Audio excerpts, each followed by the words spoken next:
Jonas no capítulo 4, mas eu gostaria de pedir, aos irmãos que lessem comigo o último verso do capítulo 3, porque na verdade é o que dá a sequência, o que nos dá entendimento ao que será tratado no capítulo 4.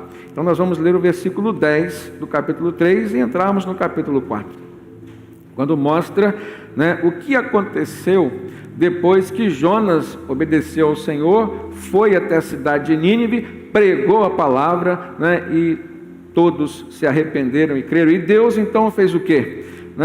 Deus mudou aquilo que provavelmente poderia acontecer. Não significa que Deus se arrependeu, Deus não tem do que se arrepender, embora o texto mostre em algumas Bíblias o termo Deus se arrependeu do que tinha dito que faria. Não, o povo se arrependeu e portanto Deus cumpriu o que sim havia prometido fazer. Se ele se arrependesse, não haveria destruição, mas se não arrependesse, os destruiria aquela cidade, como já tinha destruído antes Sodoma e Gomorra. A gente sabe muito bem que Deus tem poder para fazer isso. Então, mediante a obediência de Jonas, pela segunda vez, na primeira ele foi desobediente, e indo pregar em Nínive, houve ali um grande avivamento, as pessoas todas se arrependeram, pediram perdão dos seus pecados a Deus. Então Deus fez o quê? Pela sua misericórdia e graça, não destruiu a cidade, poupou a vida daquelas pessoas, dos moradores de Nínive. E houve uma reação muito humana e carnal. Quando eu falo humana, porque é compreensível, o ser humano erra, nós erramos.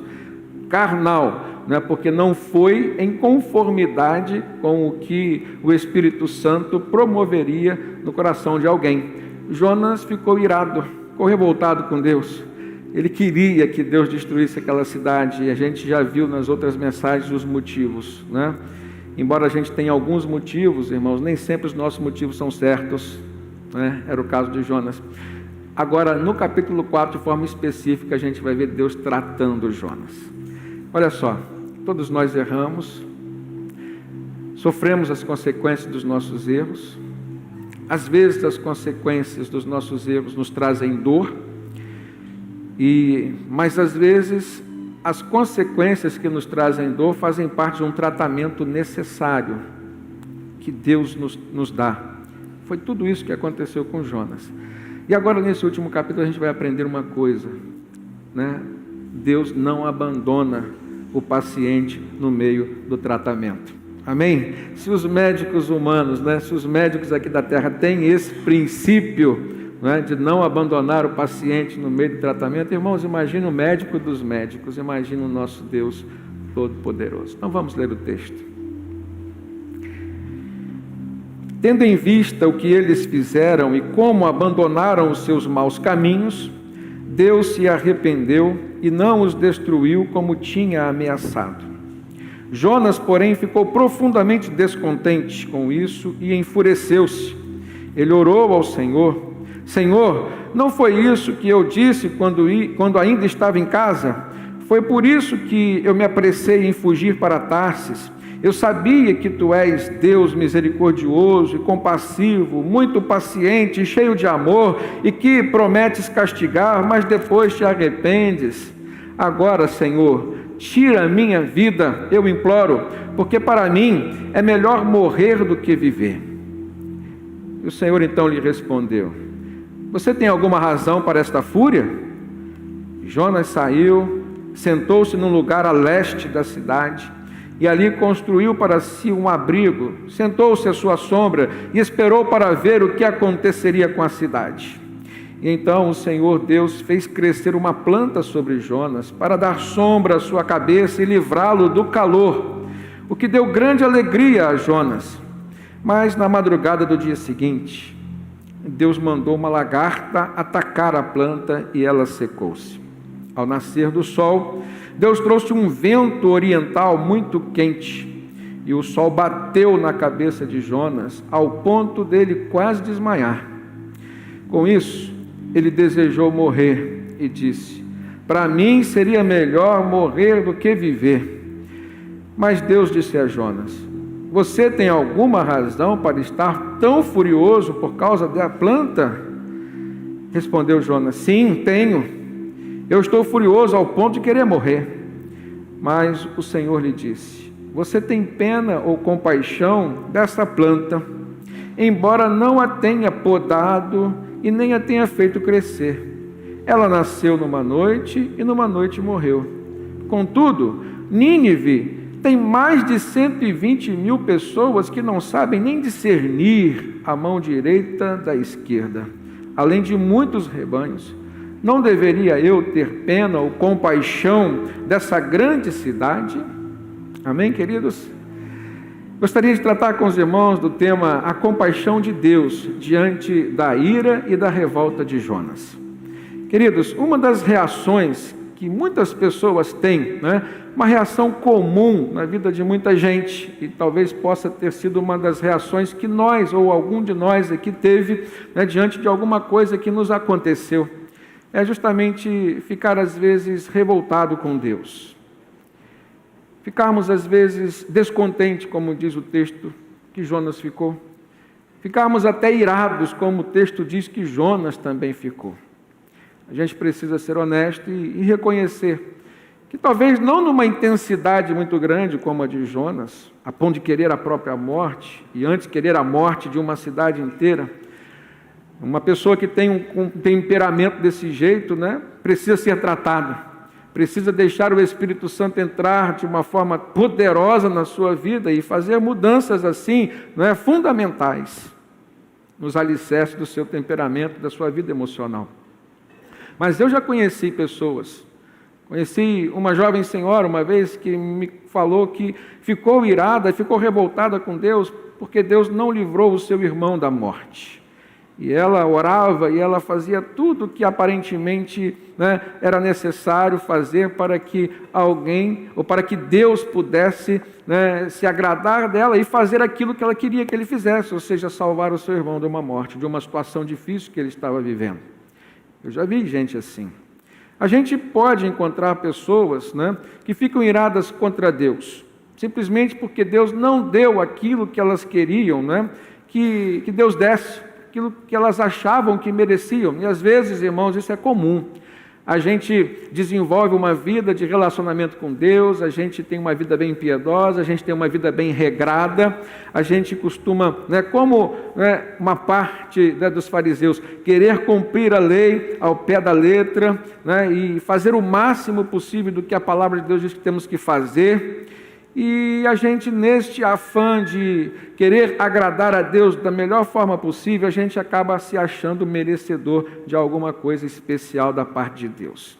E eu confesso aos irmãos, em alguns momentos da minha vida eu cometi esse erro, cometi esse pecado, e Deus me mostrou de uma forma muito clara, e mais de uma vez, que não é pelo que eu fazia, não é pelo que eu procurava ser, que eu me tornaria mais merecedor de alguma bênção da parte dele. Então, o nosso relacionamento com Deus, ele não deve se basear numa relação de causa e efeito, embora Deus leve isso em conta. Preste atenção, a carta aos Hebreus nos mostra isso, que Deus é recompensador, galardoador, mas compete a Ele, irmãos, e não a nós. Ou seja, tudo que a gente vier a fazer para Deus ou para o nosso próximo, quando a gente faz para o nosso próximo, a gente está fazendo para Deus, não pode haver em nosso coração segunda intenção. Não pode criar na nossa mente nenhum sentimento, nenhum conceito ou preconceito de que, portanto, ou por isso, nós seremos mais merecedores da graça de Deus. Jonas carregava consigo esse sentimento de que o povo de Israel merecia mais do que os outros povos, simplesmente porque tinha o nome de povo de Deus. Agora pare e pense, traga isso para o dia de hoje, você vai ver que na sua gama de relacionamentos, você vai ver pessoas que se entregaram a Cristo, que pertencem a uma igreja, e você vai encontrar pessoas que ainda não fizeram isso, não se declararam cristãs, mas você pode fazer a comparação entre algumas dessas pessoas e você vai ver que às vezes fora da igreja, que às vezes pessoas que não ainda se entregaram a Cristo, têm um coração melhor do que o de algumas pessoas que já se entregaram a Cristo e que estão em processos de transformação, em processos de santificação. Então não cabe a nós julgarmos ninguém. Seria uma espécie de pré-julgamento, e a Bíblia condena todo e qualquer tipo de pré-julgamento. Então eu percebo que é um fato recorrente esse, né, de pessoas que muitas vezes se acham merecedoras de alguma coisa, e quando Deus age de forma contrária àquilo que elas estão imaginando, ou que pensavam que Deus fosse fazer, né, ou falar, elas ficam iradas e ficam até revoltadas contra Deus. Vou dar alguns exemplos para os irmãos. Quando Deus não fez, né, o que elas queriam e nem da maneira que elas desejavam que Deus fizesse. Conheço algumas pessoas que ficaram assim entristecidas com Deus. Um outro exemplo, quando Deus tirou alguma coisa que era preciosa da vida de alguém, Deus levou algo que era muito precioso, muito caro. Ou às vezes Deus não levou, mas Deus permitiu que fosse tirado ou que partisse.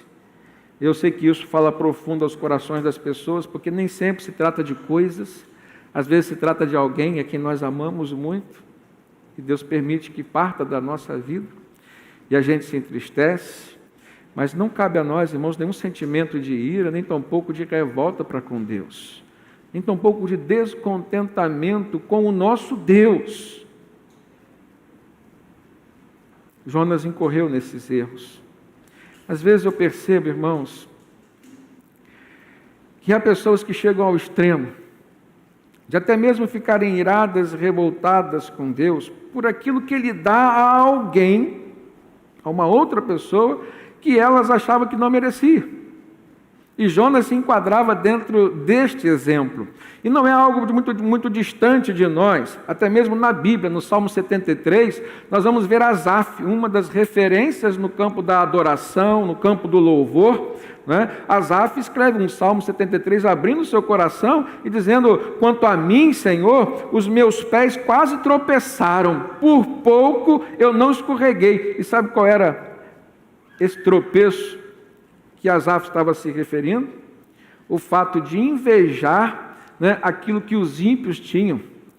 Ele diz no versículo 3 do Salmo 73, pois tive inveja dos arrogantes, dos ímpios, quando vi a prosperidade deles. Eles não passam por sofrimento e têm o corpo saudável e forte, ou seja, têm saúde. E ele, como um servo de Deus, provavelmente não tinha a prosperidade que achava que merecia ter, provavelmente não gozava da saúde que achava que merecia gozar, ou alguém da sua casa, ou alguém da sua família, ou alguém ligado a ele diretamente.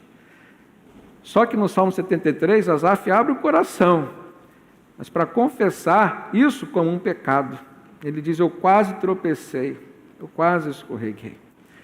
Jonas chegou a tropeçar. Jonas chegou a escorregar. E quem leu os outros capítulos do livro de Jonas viu como que Deus, né, foi implacável com relação ao tratamento necessário na vida daquele servo. E isso serve para mim, isso serve para você, por quê? Nós somos servos de Deus. Entregamos a nossa vida a Cristo. Se entregamos a nossa vida a Cristo, demos a Ele então legalidade, demos a Ele então a liberdade, demos a Ele então o direito de fazer com a nossa vida o que, irmãos? O que Ele quiser, o que Ele bem entender. Deus tem um compromisso conosco, isso nos traz segurança.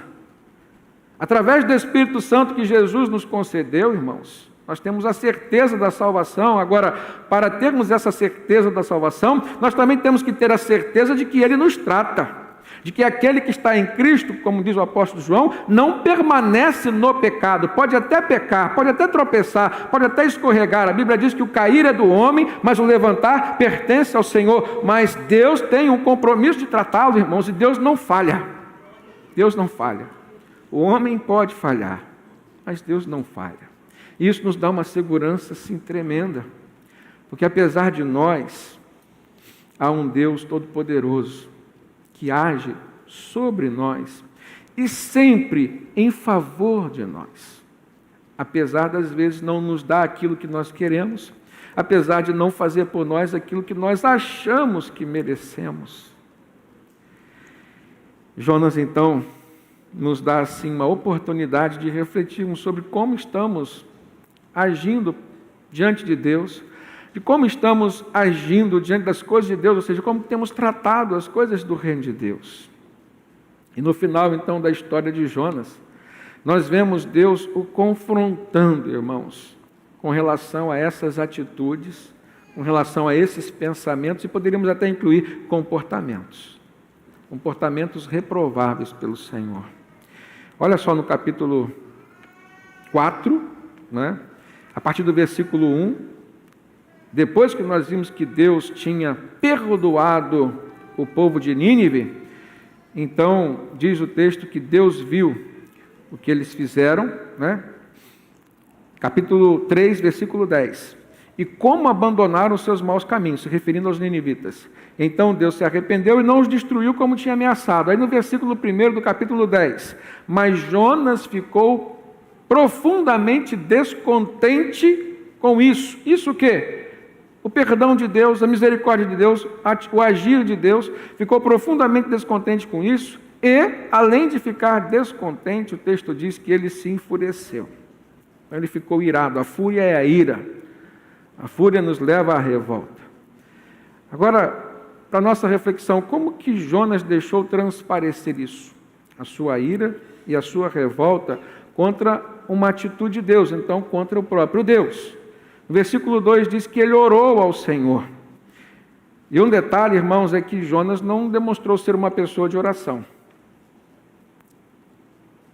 Ele não orou quando tinha que tomar a decisão, se deveria ir para Nínive ou não, foi para Tarsis por própria conta e risco. Ele só orou quando estava dentro daquele grande peixe. Ele não orou lá na embarcação, no navio, quando as pessoas estavam para morrer junto com ele. Ele só pensou em si. Para mim, tanto faz morrer. Eu estou decepcionado com Deus, estou irado com Deus. Não pensou nas outras pessoas, não orou, não intercedeu por elas, o que é peculiar, o que seria peculiar a um profeta do Senhor. Então ele só ora dentro do vento do peixe e só volta a orar agora. Ele diz: Senhor, não foi isso que eu disse quando ainda estava em casa? Foi por isso que eu me apressei em fugir para Tarsis. Eu sabia que tu és Deus misericordioso e compassivo, muito paciente, cheio de amor. Olha como que ele conhece Deus. Conhece o coração de Deus. Mas há uma diferença, irmãos, de uma distância muito grande entre você conhecer o coração de alguém e você querer ter no seu coração os sentimentos que estão no coração dessa pessoa. Ou seja, é diferente você, conhecer Deus e você querer ser igual a Deus.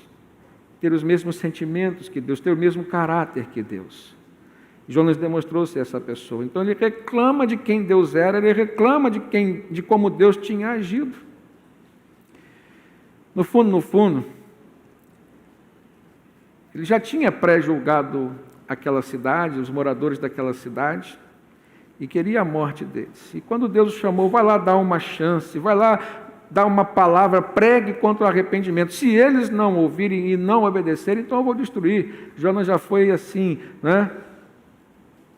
Eu vou pregar, eles não vão se arrepender. E a cidade será destruída.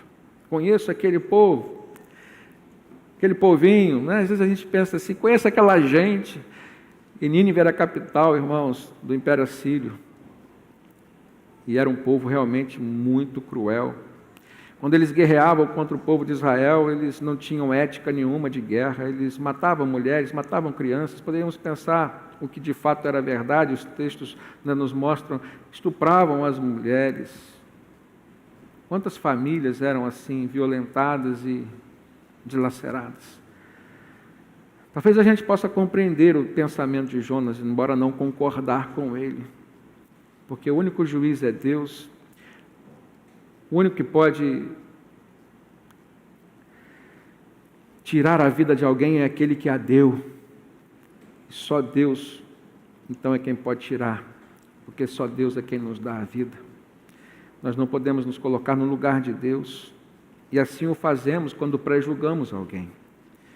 Então Jonas não concordou, na verdade, com o amor e com a compaixão que Deus estava demonstrando ter em favor daqueles ninivitas. Aí eu queria compartilhar com os irmãos 3 conceitos, que às vezes se confundem. Compaixão, empatia e misericórdia. Compaixão, empatia e misericórdia. Num nível assim, de graduação, a empatia é quando você se identifica com o outro a ponto de compreendê-lo. Tanto no que é bom quanto no que é ruim, tanto na alegria quanto na dor. Então você pode criar empatia com alguém com relação ao sofrimento que ela está tendo. No segundo degrau vem a misericórdia. Ou seja, você vai sentir no seu coração a miséria do outro, a dor do outro. Então a misericórdia é mais específico à dor, ao sofrimento. Você sofre como se fosse você se coloca no lugar do outro. E Jesus mostrou misericórdia. Deus, a Bíblia diz que Ele é rico em misericórdia. Num terceiro grau, ou degrau, a gente encontra então a compaixão. A compaixão, ela compreende tudo isso, a empatia e a misericórdia. Existe uma identificação, existe também o sofrimento com a dor do outro, só que a compaixão traz algo a mais. Ela leva a pessoa a fazer algo para mudar a dor do outro, no sentido de tirá-lo daquele cenário, tirá-lo daquele quadro. Restaurar a vida. Por isso que a Bíblia nos mostra quando Jesus desembarcou lá do Mar da Galileia, aquela multidão veio procurando, toda aflita ali, Jesus olha para o coração, Jesus olha para uma multidão e Ele consegue fazer o que ninguém faz, Ele consegue enxergar o coração de cada um que está naquela multidão. E a Bíblia diz que Ele os viu como ovelhas que não tinham um pastor e por isso teve compaixão delas. Então o que Ele fez? Não foi só empatia, não foi só misericórdia. Ele prega a palavra para dar um norte, para causar salvação, transformação na vida daquelas pessoas. E depois que ele pregou, viu que eles passaram um dia inteiro, tinham fome, o que Jesus fez? Multiplicou pães e peixes e alimentou aquela multidão. Ninguém que não tivesse o coração cheio de compaixão se preocuparia em saciar a fome e faria algo para que as pessoas não saíssem dali com fome. O próprio apóstolo Tiago nos diz que o que adianta você falar do amor, falar do evangelho para alguém que está necessitado e diz assim, vai em paz, que Deus te ajude. Se você tem condição de mudar a vida daquela pessoa através da palavra que antes mudou a sua vida, então você vai compartilhar com ela alguma coisa que você tem, você vai meter a mão no seu bolso, você vai abençoá-la, vai ofertá-la, você vai mover seus conhecimentos que Deus te deu, que você mantém para ajudar aquela pessoa a sair daquele cenário. A palavra vem, irmãos, a palavra leva a pessoa a se consertar, a palavra leva a pessoa a ser salva por Cristo Jesus, palavra que eu me refiro, que o apóstolo Tiago se refere aqui no texto, a palavra de Deus, as boas novas, do Evangelho do Senhor Jesus. Agora, ninguém dá o que não tem.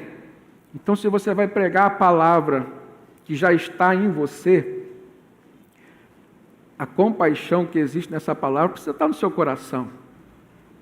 E você precisa se mover em direção à mudança e à salvação do outro. Amém, queridos? Esse livro de Jonas é repleto de lições para nós. Principalmente com relação ao nosso egoísmo. Mesmo sendo crentes, mesmo sendo cristãos, nós não somos totalmente puros. E às vezes o egoísmo nos toma por assalto e define a nós as nossas decisões. Erramos. E erramos feio. Desagradamos o nosso Senhor. Jonas, então, sem nenhuma compaixão daquelas pessoas, ao ver que Deus tinha perdoado, ou seja, ao ver que Deus exerceu misericórdia e compaixão, fica assim completamente irado, revoltado, e aqui ele dá mais um indicativo, porque ele sentiu vergonha. Ele pregou que Deus haveria de destruir a cidade, e Deus não destruiu. E ele vem questionar com Deus isso. Só que ele esqueceu que a palavra que Deus deu é: se não houvesse arrependimento, Deus destruiria. Então ele chegou a pedir a Deus para tirar a sua vida, irmãos, pela vergonha também que ele estava sentindo. Versículo 3, olha na palavra. Agora, Senhor, tira a minha vida, eu imploro, porque para mim é melhor morrer do que viver. Então Jonas, de certa forma, não acreditou no arrependimento dos ninivitas. O texto diz que ele foi para o leste da cidade, se posicionou ali, de uma forma estratégica, chegou a montar um acampamentozinho, uma cabana para ele, né? E ficou ali esperando o que iria acontecer com a cidade, ou seja, ele não acreditou nem mesmo no perdão de Deus, não acreditou que o povo se arrependeu, não acreditou nem mesmo que Deus tinha perdoado aquele povo. Versículo 5, Jonas saiu e sentou-se num lugar leste da cidade, ali construiu um abrigo para si, sentou-se à sombra e ficou esperando para ver o que aconteceria com aquela cidade. O ponto principal para nós analisarmos aqui nesse versículo, por essa atitude de Jonas, irmãos, é a nossa capacidade de insistirmos num pré-julgamento com relação às pessoas. E quando a gente desenvolve esse sentimento de ser um pseudo-juiz, a gente vai só aumentando a recorrência desses erros. Ou seja, você fez um pré-julgamento hoje. Cuidado, amanhã você vai fazer 2. Daqui a alguns meses você vai fazer mais. É algo crescente. Isso, ele entra na sua mente, ele entra no seu temperamento, ele mexe com sua forma de enxergar a vida, enxergar as pessoas, e você começa a ser uma pessoa julgona. Não vou nem dizer juiz, um julgão. E eu confesso aos irmãos que eu fiquei estarrecido algumas vezes na minha casa. Hoje estou pregando com a minha esposa aqui do lado, ó. Não tem nem como dizer. Algumas vezes ela falou para mim, você está sendo julgão. Eu tremi as pernas, irmão. Porque eu sei das consequências. Eu sei das consequências, né, desse erro, desse pecado. Então a gente tem que estar sempre dando um passo, né, reflexivo. Se precisar, volte atrás e mude, para que você possa dar 2, 3 passos para frente. Não insista em querer adiantar, caminhar, levando coisas erradas na sua vida, coisas que já foram expostas, principalmente por Deus. O julgamento, então, é esse pecado que traz consequências gravíssimas, e Jesus abordou isso, lá em Mateus capítulo 7, convido você a abrir sua Bíblia. Mateus capítulo 7, Jesus diz, não julguem, para que vocês não sejam julgados, pois da mesma forma com que julgarem, vocês serão julgados, e com a mesma medida que vocês usarem para medir a atitude ou o outro, essa medida será usada para com vocês. Grave isso. Isso me ensinou, irmãos, a ter mais misericórdia e mais compaixão das pessoas, sabe por quê? Porque é assim que Deus vai me tratar, ou seja, com a mesma misericórdia que eu tratar os outros, essa vai ser a misericórdia que Deus vai me tratar. Se você é uma pessoa longânima, mansa, tardia, vamos pensar assim, tardia em, de repente, se irar ou tomar uma atitude de julgar ou de pré-julgar, isso é bom para você. Porque no meio desse processo você pode desistir, você pode parar. Deus pode te interromper e você até mesmo não incorrer nesse grande erro, nesse grande pecado. O apóstolo Paulo, ele trata esse defeito nosso de sermos, né, julgões, pré-julgadores, como sendo, ou comparado com a atitude de alguém que coloca pedras de tropeço no caminho do outro. Preste atenção nesse detalhe. Às vezes você faz tropeçar alguém a quem você ama, porque você pré-julga aquela pessoa o tempo todo. Você cria preconceito sobre aquela pessoa o tempo todo. E você não ajuda ela em nada.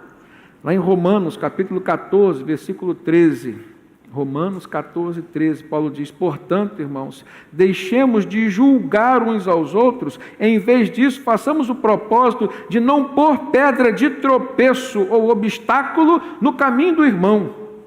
Não queira ser você um obstáculo. Já parou para pensar sobre isso? Eu já vi isso acontecer várias vezes no seio da igreja.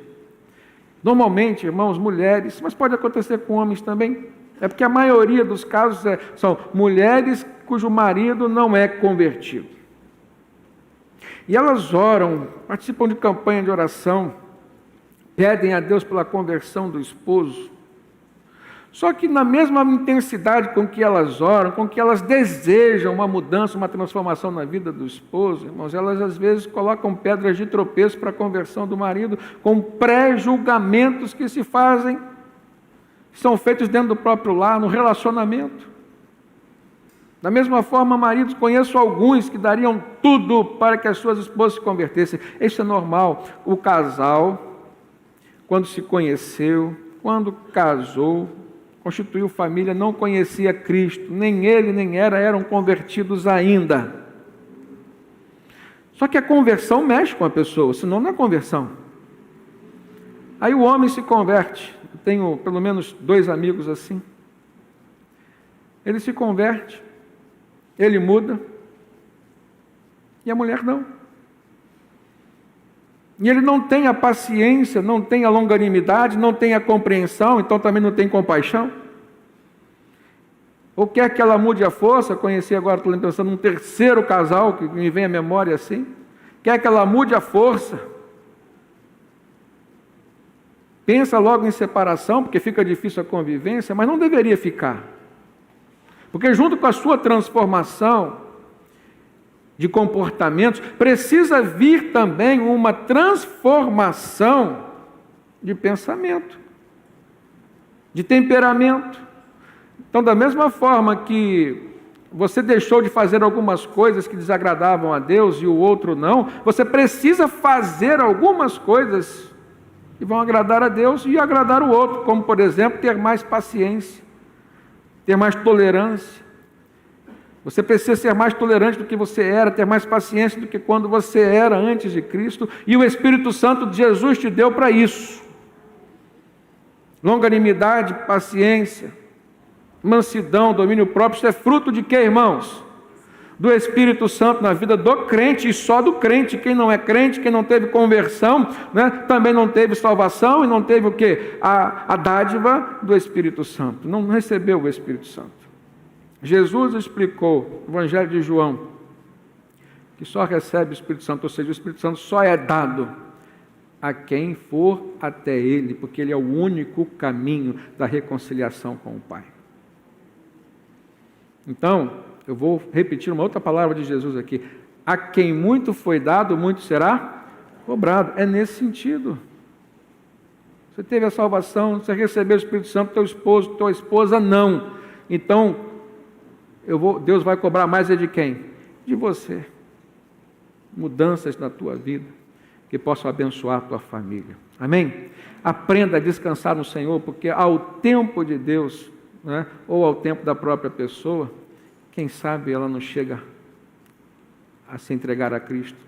É graça, é individual, ninguém pode ser forçado a tal. E Deus nos dá esse livre-arbítrio, esse direito de escolher o caminho da salvação ou o caminho da perdição, o caminho do céu ou o caminho do inferno. Caminhando aqui para a conclusão, a gente vê que Deus, e nós conhecemos um Deus que honra seus compromissos com os seus. Então Deus não permitiu que Jonas continuasse naquele erro. Deus então vem o quê? Tratar Jonas. E aí eu percebo, irmãos, que apesar já de ter feito muito, olha para o navio, olha para a tempestade, olha para o mar, olha para o peixe, olha para o momento em que Deus lançou Jonas novamente, né, em terra firme. Deus já estava tratando Jonas, mas Deus ainda investiu um tempo a mais no tratamento de Jonas. Versículo 4. O Senhor lhe respondeu: você tem alguma razão para esta fúria? Olha só, irmãos. Se Deus não tivesse paciência, longanimidade, Ele já detonaria com Jonas. Ele tinha dado mais de inúmeras chances para aquele homem. Ele ainda vai conversar. Você tem alguma razão para esta fúria que toma conta do teu coração? E quando eu estava lendo esse texto, Deus me fez lembrar de alguém que no Novo Testamento Jesus citou. E eu comecei a fazer uma analogia entre Jonas, com a sua revolta para com Deus, e na parábola do filho pródigo, coisa que pouca gente presta atenção, o comportamento do filho mais velho, do filho primogênito, daquele que seria o preferido de todo o pai judeu, que tinha inclusive diante da lei mais direitos do que os outros irmãos. Se os irmãos forem até o texto que se encontra, a parábola do filho pródigo, lá em Lucas capítulo 15, a partir do versículo 25, quem gosta de abrir e anotar, Lucas 15, a partir do versículo 25, a gente vai ver o desenrolar desta parábola, lá, o desfecho praticamente. Diz que já tinha voltado o filho pródigo, aquele que tinha gasto tudo, né, dissolutamente. Tinha recebido o perdão do pai, ou seja, o pai tinha tido para com ele misericórdia e compaixão. Diga-se de passagem, nesta parábola, quem o pai representa? Deus. Quem os filhos representam? Nós. Tanto o pródigo quanto o primogênito. Tanto o que saiu quanto o que ficou. Não foi porque ele ficou em casa que ele se tornou uma pessoa melhor do que a outra, não. Deus é quem conhece os corações. O que saiu precisava sim de mudanças, e a vida se incumbiu de ensiná-lo, ou seja, Deus o liberou. Quer sair da minha guarda? Quer sair da minha proteção? Deus na figura do pai, na parábola. Então sai, inclusive antecipou a sua herança. Irmãos, Deus faz isso ainda conosco. Com alguns ele tem mais misericórdia e compaixão, ainda segura, mas para outros, olha, sai. Você quer sair, sai. E quando a gente sai da guarda de Deus, irmãos, a gente se arrebenta. O filho pródigo se arrebentou, se arrependeu, a vida lhe mostrou, lhe ensinou, então ele voltou. O filho primogênito, o mais velho, ficou em casa. Por ter ficado em casa, ele se achou melhor do que o outro. Se prejulgou melhor do que o outro, prejulgou o outro, e a gente vai ver isso. E ficou revoltado, irado, furioso, como Jonas ficou com Deus quando perdoou os ninivitas. O mesmo comportamento a gente vê se replicar aqui no Novo Testamento, através da parábola de Jesus, na vida do filho que ficou em casa. Ficou revoltado com o pai. Eu faço questão de ler para os irmãos. A gente não pode perder detalhes. Versículo 25 de Lucas 15. Enquanto isso, o filho mais velho estava no campo. Quando se aproximou de casa, ouviu a música e a dança. Já era a festa da recepção pela volta do seu irmão. Então chamou um dos servos e perguntou-lhe o que estava acontecendo, né? E ele lhe respondeu: o seu irmão voltou e seu pai matou o novilho gordo, cevado, porque o recebeu de volta, são e salvo, feliz. Versículo 28. O filho mais velho encheu-se de ira e não quis entrar. Não quis participar daquela festa. O seu pai insistiu, saiu da festa, foi até ele e insistiu. Versículo 29, mas ele respondeu ao seu pai: olha, todos esses anos tenho trabalhado como um escravo ao teu serviço e nunca desobedeci as tuas ordens, mas tu nunca me deste nem um cabrito para eu festejar com os meus amigos. Mas quando volta para casa, esse seu filho, eu fico imaginando o irmão apontando o dedo para o outro, esse seu filho, que esbanjou os teus bens com prostitutas, tu matas o novilho gordo para ele? E aí o pai vai se explicar para o filho e diz assim: meu filho, você está sempre comigo e tudo que eu tenho é seu. Mas nós tínhamos que comemorar e nos alegrar, porque este seu irmão estava morto e voltou à vida, estava perdido e foi achado. Olha que coisa linda, que lição de amor, de misericórdia e de compaixão. Então a gente vê no versículo 28 a ira do filho. O texto diz que ele ficou irado, do mais velho, do que tinha ficado em casa, do que se achava mais merecedor das bênçãos do seu pai. Assim como Jonas pensava sobre Israel diante dos ninivitas. O filho mais velho, irmãos, pré-julgou o seu irmão. Olha no versículo 29.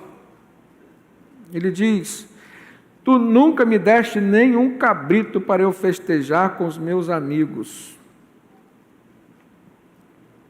E no versículo 30 ele disse: mas quando volta para casa esse seu filho, por que ele não disse esse meu irmão?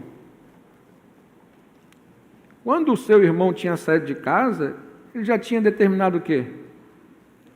Não é mais meu irmão. Não compreendeu que o seu irmão poderia errar. Ele enxergou com muita facilidade os erros do seu irmão, mas não foi capaz de enxergar os seus próprios erros. E a gente vê aqui um coração repleto de rebeldia, um coração repleto de ausência de amor, podemos dizer assim, repleto de mágoa, desperdiçando os bens do pai. Ainda nem era herança, o pai nem estava morto ainda, nem tinha partido. E aí, irmãos, o pai, que é Deus, quando vai conversar com toda a paciência com este filho, que também precisa de tratamento, e aí a gente vê o mesmo comportamento que Deus teve com Jonas, na parábola que Jesus conta, é o comportamento que o pai teve com agora o filho mais velho, que ficou em casa, mas que apesar de ter ficado em casa, estava ali, doente espiritualmente, cheio de problema para ser resolvido. E ele diz: meu filho, você está sempre comigo, tudo que eu tenho é teu, ou seja, para de ficar pensando nas coisas, você já tem mais direito do que ele, inclusive, por ser primogênito. Agora a gente tinha que comemorar, porque uma vida, uma alma que estava morta espiritualmente, encontrou o caminho da salvação, vamos pensar assim, e é essa a interpretação espiritual da parábola. Mas o pai fez questão de dizer para o filho, quando ele disse, esse teu filho, o pai olha para o irmão e diz assim, esse teu irmão. Fez questão de lembrar para ele, corrigir. Não o julgue. Não o julgue. Ele não é pior do que você.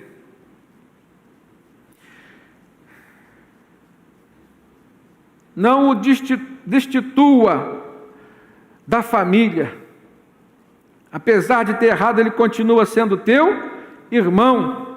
Eu o tratei como filho, você está dizendo esse teu filho, mas você precisa tratá-lo como irmão, e por isso eu estou dizendo, esse teu irmão, ame-o por isso. E a gente aprende algo tremendo, irmãos. Deus nos ensina que compaixão não é uma opção, é uma obrigação. Compaixão para crente não é opção, compaixão é obrigação. E não só Deus, mas também Jesus nos deu exemplo disso, com a sua própria vida. E aí a gente vê Deus tratando o lado emocional, mas o lado espiritual de Jonas. E eu aprendo uma última lição. Às vezes, para tratar problemas emocionais, irmãos, Deus deixa piorar para depois curar. Eu conheço alguns médicos, em algumas áreas da medicina, em que isso se aplica também. Uma vez eu fui consultar um médico e eu tinha um problema e havia uma solução, mas ele falou assim, olha, meu filho, existe essa solução, mas para essa solução ser aplicada em você, é preciso que a sua enfermidade piore, para que venha, então, essa possibilidade e a cura, com certeza. E eu aprendo aqui que Deus, muitas vezes também na nossa vida, principalmente o lado emocional, tá? Ele deixa piorar, para depois tratar. Ou seja, nós aprendermos com as consequências dos nossos erros já faz parte do tratamento que Deus está aplicando em nós. Então Deus faz sentir ou Deus faz Jonas sentir alegria. Quando? O texto lá no versículo 6 diz que Deus fez crescer, né, uma árvore, uma planta, não diz uma árvore. Cresceu assim, de forma milagrosa, num dia, e fez sombra sobre ele. O texto diz, versículo 6, que Jonas se alegrou, Jonas ficou alegre. Olha, nesse capítulo 3 e 4 é o primeiro momento que Jonas fica alegre. Deus deu uma sombra para ele, ele participou de um milagre, Deus fez um milagre para ele, Deus o abençoou, fez por ele.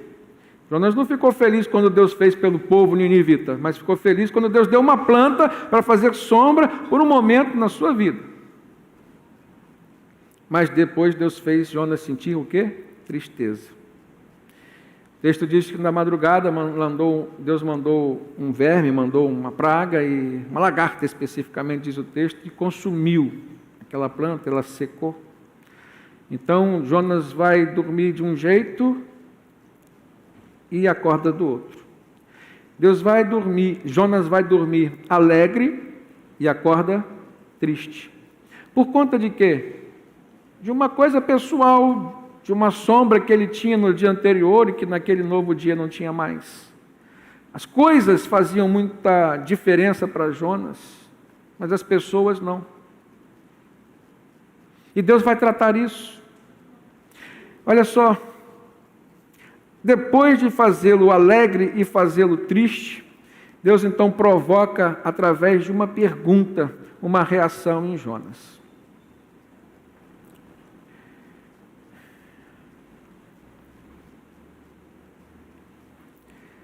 Jonas fica feliz pela planta, Jonas fica triste pela falta da planta. No dia seguinte, teve mais um detalhe que eu esqueci de falar para os irmãos.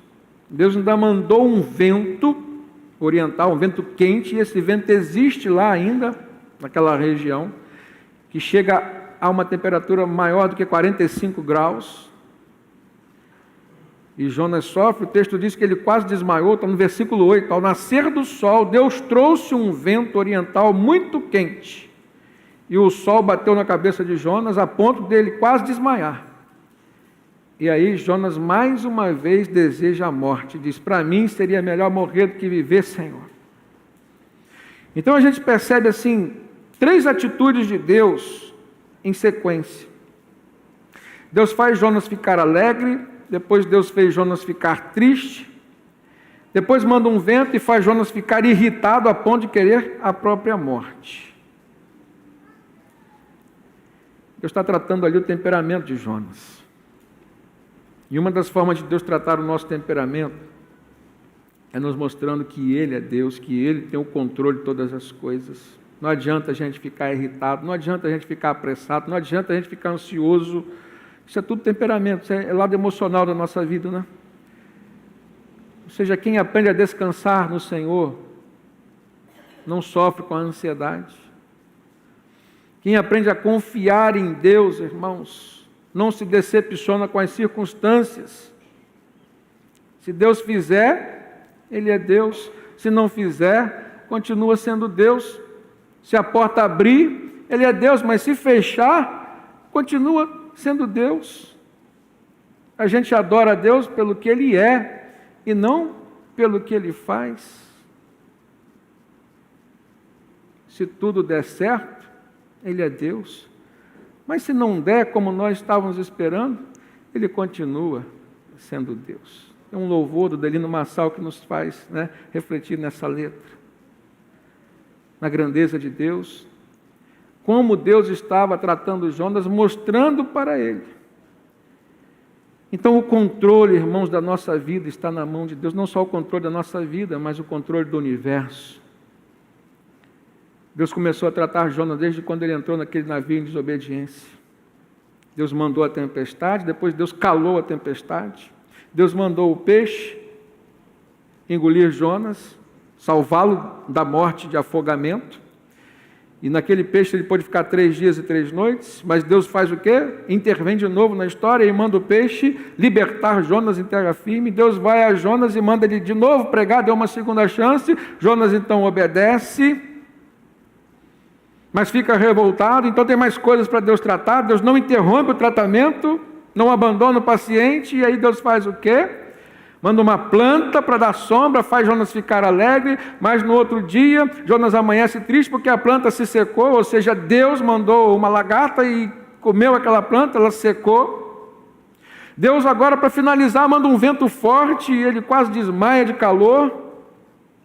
Quem estava fazendo tudo aquilo na sua vida, se não Deus? O Deus a quem ele conhecia. E aí Deus mostra para ele, olha, você ficou tão alegre com essa planta,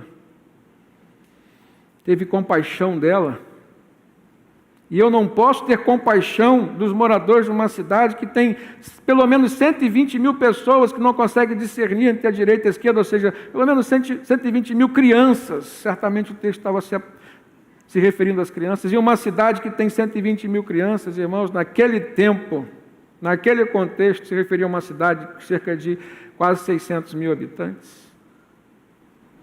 E aí Deus mostra para Jonas que o que ele precisava aprender, além do temperamento que um servo de Deus precisa ter, ele precisava desenvolver amor e compaixão pelas almas perdidas. Por isso, isso se aplica diretamente à nossa vida como igreja do Senhor.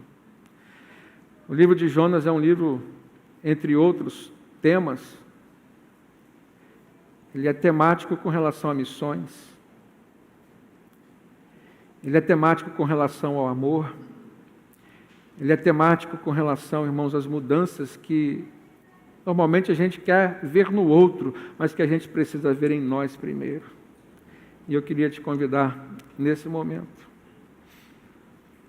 a compreender isso como sendo algo necessário, não para a vida do outro, ou de quem você possa ter lembrado durante essa mensagem, mas como algo sendo necessário para a sua vida, porque quando eu li, eu vi algo sendo necessário para a minha vida.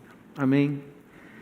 Que Deus nos abençoe e que a gente possa crescer diante das experiências expostas pela palavra, vividas pelo profeta Jonas. Vamos ficar em pé.